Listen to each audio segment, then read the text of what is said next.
How would you like to save $20 off a single purchase today? That's right, $20 off the top of a single purchase today online at our site. All you got to do, guys, is simply enter this coupon code, and you'll see it right here at the bottom of the screen as well. Week 2.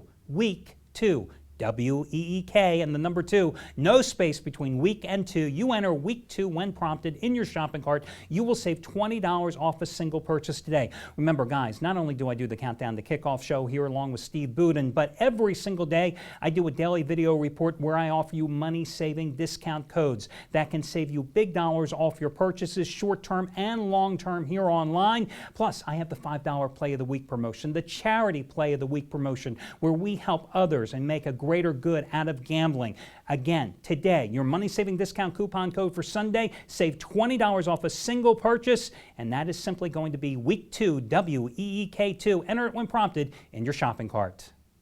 3 more games to break down here for week number 2 of the Countdown to Kickoff program. Al DeMarco along with Steve Budin. And Steve, I think the game that was the most surprising last week, especially since I bet the New Orleans Saints, was Washington's victory at New Orleans, 40-32. I mean, but that score is not indicative of how much the Redskins dominated that game. Time of possession, 39 minutes to 21. I mean, they just owned the Saints in that contest. Yeah, forget Obama, forget Romney, because RG3, he's going to be the most popular guy in Washington over the next 4 years. But don't sleep on this St. Louis team. Jeff Fisher's got them playing ball. Love the way they played last week. I think they got the wrong favorite in this game. I like St. Louis at home. I think this is one of the toughest games on the board. I think that I'm kind of surprised that Washington isn't a bigger favorite in this contest. I do think late public money will push them up because they're going to go, oh, it's RG3. Right. He's the flavor of the month right now in the NFL.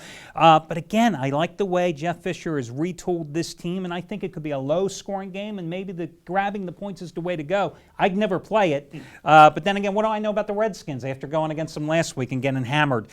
Listen, before we go any further, guys, or you know what? Let's go to this game because we had talked about Pittsburgh and the Jets. Last week, we both liked the Jets. Most of the NFL, including a lot of the pundits, thought the Bills were the up-and-coming team. And I looked at Buffalo Bills in the preseason, and I'm going, they stink. They got Chan Gailey as a coach. That's number one problem. They don't have a good quarterback in Ryan Fitzpatrick. They spent all the money to upgrade their defense, and they still couldn't stop anybody. And we saw the Jets absolutely hammer them. But now the Jets are on the road, and now they're taking on a Steelers team that's already 1 game behind Baltimore in the division after losing to Peyton Manning and the Broncos last week in Denver. Oh, the Steelers aren't happy. And the Jet fans are so silly. 1 win against the Bills, and now they're comparing Sanchez to Joe Namath. Give me a break. I don't even need to do this. We can just rewind last week. Look, at the end of the day, the Jets are built to beat mediocre teams. Pittsburgh, not a mediocre team. They're only better at quarterback, they're only better at running back, they're only better at receiver, and they're only better at the defense. Other than that, they're either straight up. Go with the Steelers here. They're the winner. I agree with you. I mean, listen, Sean Green had the big game last week, 27 carries, 94 yards. But, okay, that means Sean Green's had 2 big games in 2 years. He's not going to run like that against the Steelers. And listen, I look at the Bills. For as bad as they were last week, they ran for 195 yards on that soft Jets interior defense. Same problem the Jets had last year. C.J. Spiller ran for a career-high 169 yards. This guy hasn't done anything since he came out of Clemson. I think Pittsburgh's going to get the ground game going. I think Ben's going to pick apart that soft secondary. And remember, the Jets pass rush in and out. If you give Ben time in that backfield, he's just going to shred you with Mike Wallace and his bevy of good, talented receivers. I agree with you. The favorite is the only way to go here. And by the way, Steelers have covered 8 straight games off a straight-up loss, and they've also covered 10 of their last 14 at home. And you don't just got to get to Ben. You got to get him down, because you could get to him. Then what? You grab on, he drags you like a little kid in the playground. Hey, before we get to your last game, which is San Fran and Detroit, let's talk about DraftStreet.com and the free contest in fantasy football we run every single week. $300 of my money up for grabs among yourselves. Top 15 finish in the money. It's a free contest to enter. Just click on the ad here on DraftStreet.com on the site. Last week, a guy with the screen name Rob S. Vikes won it with 154 total points. Go ahead. Tell him how I did. He finished 99th. That's 9. I finished 8. 98, by the way. And I finished in the money. He finished 90. But his 8-year-old son did finish 50. So he may be drafting Steve's team the rest of the season. That's but for listen, sure. guys, it's instant gratification, as you pointed out earlier in the program, because you don't have to wait like traditional fantasy leagues or rotisserie leagues till the regular season's over at the end of December to settle up. That's what I love about this. It's gambling on a Sunday because I'm drafting a team and I get the payout on Monday night if I win. Love DraftStreet.com. The reason why we never got into fantasy before is because who wants to spend all year deciding on who you're going to draft to win $100? That's ridiculous. Well, with DraftStreet, every week is a new year. So you draft every week and you win every week. Love the site, DraftStreet.com. And again, free entry, $300 of my money at stake, and the winners will be announced right after the Monday night games, guys. So you have nothing to lose other than a chance of winning my money by not entering. Last game on the board, San Francisco and Detroit.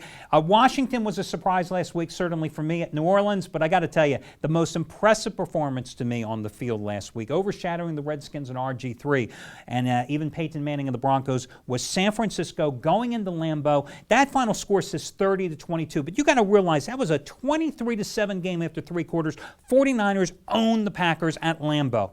This is a Packers team that only lost 1 home game last year. Yeah, and I told you last week that the San Fran Green Bay game was the best game on the board, that I like to watch those games, not bet those games. I did watch that game, and for me, San Fran is the class of this race. But I look at this total at 46.5 points, Al. I think these teams can score and score in bunches. I think that 46 mark is going to come very quick. I like the over here.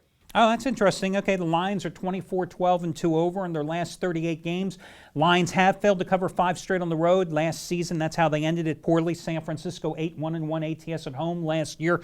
I'd say if you have to go with the side, I would lean towards San Francisco. I'm just not a believer in that Detroit defense. Gave up 5 yards a carry last year to opposing running backs. You know what worries me? Up by 13 points at the end, Matty Stafford comes with a little backdoor cover. That's what's getting me off the side here. Yeah, but the difference is last week Detroit and Stafford was facing St. Louis. Now you're playing, I think, the best defense in the NFL, and that's San Francisco playing at home where they were just dominant last year. And remember, San Francisco went to Detroit last year, won 25-19 as the road dog. Now they've got literally the home field advantage. Grass service that neutralizes the speed advantage of Calvin Johnson and Detroit's receivers. I'm sure it's going to be hosed down the field beforehand That's for to sure. make it softer footing and even slower trekking. So I like San Francisco if you had to play the game straight up. Well, that'll do it, guys, for this week's program. Remember, the Countdown to Kickoff program every single Sunday, the only nationally televised show to break down all your games from a point spread perspective.